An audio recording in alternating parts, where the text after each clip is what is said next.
why it's not makeuping. My makeup's not makeuping. Like, how do people have their blush like look? Oh, Bessie, did you hear that? I think I heard this video calling my name. Your makeup is not makeuping. Your blush isn't popping.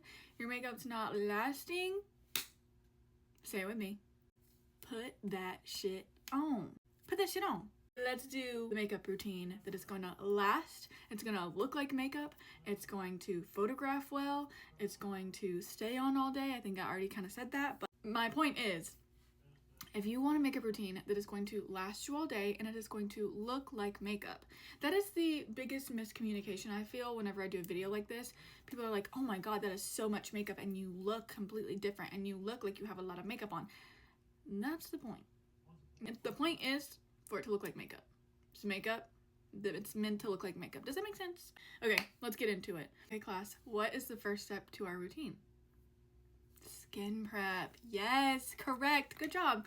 We're starting with skin prep. Your skin has to be prepped before you put makeup on it. And what that looks like for you might be a little bit different than what it looks like for me. But essentially, I'm trying to start off with a really hydrated base so that my makeup has something nice and tacky to stick onto, but also so that my skin looks good under the makeup that I'm wearing.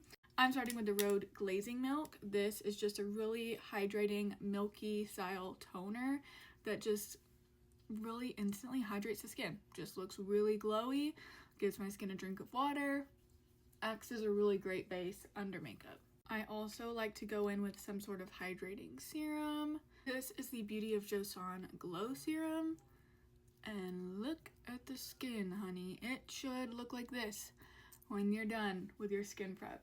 It is nighttime, so I'm not putting sunscreen on, but best believe we're wearing SPF every single day, even under makeup, okay? And it should look pretty tacky and hydrated like this. Like I can see the reflection of the light on my skin, but it's not wet. Like I'm touching it and it's a little bit tacky, but it doesn't have that like slip to it anymore. The entire technique here for this makeup routine is going to be layering, okay? This is not a revolutionary makeup technique. Many makeup artists that have come before me have also used the layering technique. This is to ensure longevity. And if you want your makeup to show up, using multiple layers of the same style of product is going to help it last longer and it's going to help it be more apparent. So I'm starting out with a layer of foundation. This might look like a lot to you.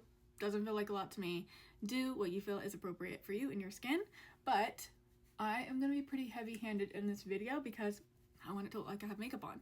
This is the Haus Labs foundation. This is the shade 230 Light Medium Cool. I'm matching my body, obviously not my face, so that's why we have a little bit more of a tan shade on. This is the BK Beauty 101 brush. It's absolutely incredible. Best foundation brush to ever exist. Our next layer is concealer. I'm gonna do a little bit of a concoction here because I do like a little bit more of a brighter under eye. So I'm starting with the Makeup by Mario concealer. Mine is in the shade 180. This to all the places of the face that I want to highlight or bring forward. So I'm starting under the eyes. I'm doing a little reverse contour here under the hollow of my cheek, down the center of my nose, center of my forehead, and center of my chin. I'm gonna take a little bit more of a brighter concealer. This is from Huda Beauty. This is the shade Marshmallow, and I'm gonna put a little bit right there into the inner corner of my eye. If you're more comfy using a sponge, by all means, girl, use that. I'm just a brush girl. This is another BK Beauty brush. This is a mini of the 101. This is the 115. Our next layer is cream bronzer. This is the Charlotte Tilbury Sun-Kissed Glow Bronzer in the shade 2 Medium with a BK Beauty 116 brush.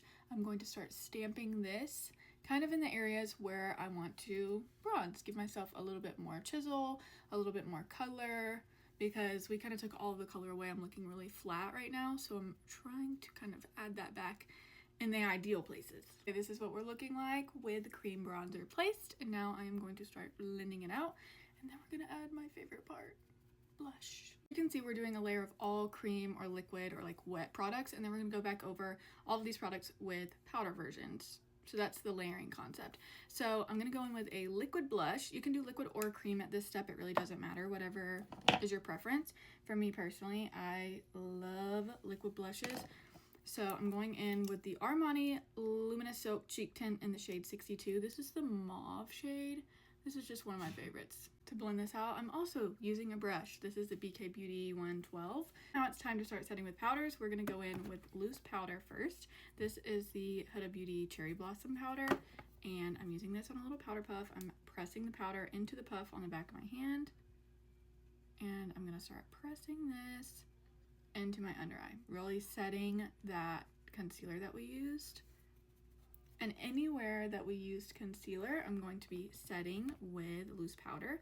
I'll go back in to set our blush and our bronzer with powder versions of each product. Explain my theory behind this and why I think light layers and this technique works so well. By the way, I'm a bridal makeup artist. I've been doing this for over 8 years, and I do this same technique on, I'd say, 90% of my clients. It's cry proof, it's sweat proof, it's weather resistant, like it's all the things. It works so well. I think of it kind of like this, that you have a layer of all of your cream and liquid products on the bottom, and then you have a powder layer on top. So rather than just having one layer of everything, kind of think of underpainting, because that's when you just do like one layer on the face of each product. It doesn't last quite as long because it just dissipates so fast. When you have 2 layers of the same product stacked on top of each other, they last a little bit better. So when one goes away, you still have one underneath. If that makes sense. I'm gonna go do my brows and my eyes, and I'll be back to finish off the face with you in a second. BRB. Eyes and brows are done, so now let's do powder bronzer and powder blush. I like to take a nice fluffy bronzer brush or powder brush. This one is from Refer. This is the 05. This is the Charlotte Tilbury Airbrush Bronzer in the shade 3 Tan. And I am just going to put this right over the top where we did our cream bronzer, just to reinforce it. And I'm just kind of tapping this over to not really disrupt any of the makeup that we have underneath. Of course, a powder blush. This one is from House Labs. This is Pomelo Peach. Taking this on a Refer brush as well. This is the number 4. And I'm just going to, again, tap this right over the top of where we did all of our liquid. This is so pretty. This combo eats every time. The lip combo in a completely separate video. You know I'm not gonna leave you hanging. Now we're gonna set the face. This is the Tear Mask Fit Makeup Fixer. And this is the finished glam. Yeah. And it's gonna last through literally everything. And it's gonna look like makeup all day. It's not gonna fade away in a few hours and completely disappear. I hope that this was helpful. Let me know if you guys have any specific questions. I love you. Thank you for watching. I will see you again soon. Bye, bestie.